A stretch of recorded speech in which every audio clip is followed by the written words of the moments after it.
Episode 371, The Disappearing Act. Okay, I'll do it, Luther said. He put the phone to his ear and made the call while everyone stood and watched him. Ryan, he said once the call had connected, this is Luther Duncan. Hello, Mr. Duncan, said the man on the other end of the call. This was Ryan Maxwell. He was the kind of mediator who had a hand in arranging matters between leading members of the martial arts community. Has everything been arranged to your satisfaction? No! Alex is now the Lord of the Moon Palace, Luther said. So we need a new strategy. The Moon Palace? Ryan asked. And then he fell silent for a moment. That makes things much more difficult. Tyson can hardly send someone else to assassinate the Lord of the Moon Palace. Of course not, Luther agreed. So I'm going to report back to him before we do anything else. Alex seems to have the support of many of the other martial arts groups here. With their support, he is challenging the leader of the Blood Brothers. Are you writing this down? I am, Ryan said. I'm sure Tyson will take this challenge seriously. He is very interested in the Moon Palace. Is he still in seclusion? Luther asked. I thought it usually took him around 43 days to master that technique. Tyson is much faster than most, Ryan said. We expect him back within days. Okay, Luther said, feeling relieved. Please tell me what he says when he hears about this. Okay, I will, Mr. Duncan. Ryan ended the call. I've done what you said, Luther said to Alex. Don't worry. Tyson will consider the matter carefully. Well done, Alex said, nodding his approval. Luther was comforted by the thought that Alex was a dead man walking. Even if he wasn't killed within the next couple of days, Tyson would destroy him as soon as he returned. Luther had seen how powerful Tyson was, and he knew no one could match his abilities. Well, can we put aside our mutual hatred for now? Luther asked, keeping his voice steady. We can pick this up again once Tyson arrives. He knew he had to be respectful while Alex had the upper hand. Tyson had reminded him that he needed to use his brain more, so Luther was attempting to control his temper. If Alex let him live, then he could always find another opportunity to carry out the assassination. Yes, if you want to get on your knees and apologize to me, then I'll let you go, Alex said. Oh, and I want your word that you will never again step foot in Baltimore. All of the members of the Blood Brothers turned to look at Luther, their jaws clenched with anger. Alex was going too far. If Luther agreed, then the Blood Brothers would suffer for it. How dare you, Luther said, losing his temper. Don't push your luck.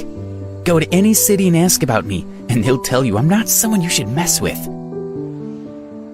And there's the real Luther, Alex drawled. I knew you would never really agree to a truce. He closed his eyes and leaned back in his chair. A bead of sweat rolled down Luther's face. Wait, he said. Just hold on a minute. Let me think. Luther's eyes darted around the room as he muttered to himself, trying to find a way out of this without losing his dignity. The wall clock ticked loudly in the quiet room. The gang members were all watching Luther, waiting for his response. They were all tough men who had been carefully selected by Luther for an important job, but Luther's appearance had interrupted their plans. Even the two beautiful women were curious. Would Luther be forced to kneel and beg for forgiveness? The silence stretched on, becoming ever more uncomfortable. Alex raised an eyebrow, waiting for Luther to begin. Luther slowly kneeled before Alex.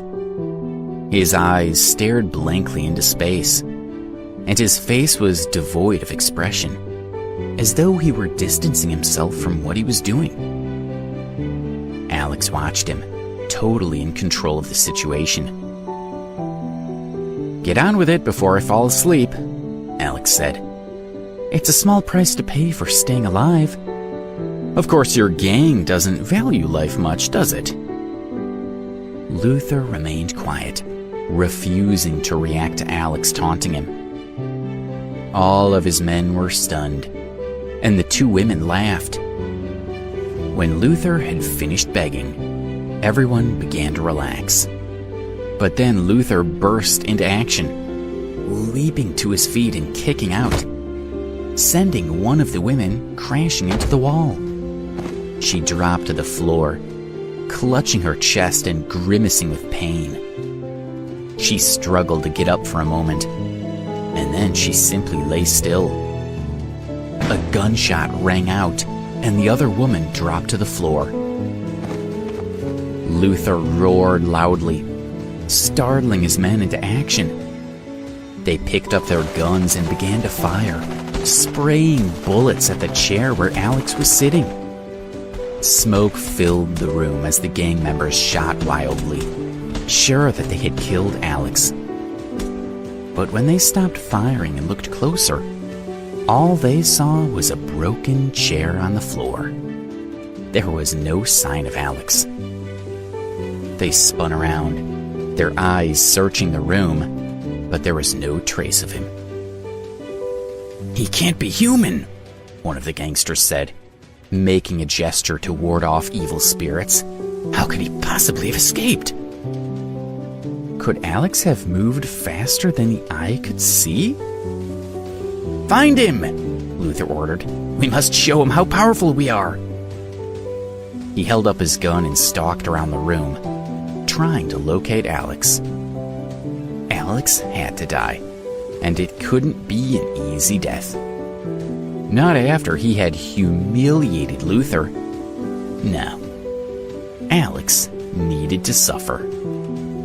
Otherwise, Alex would lose the respect of the entire gang.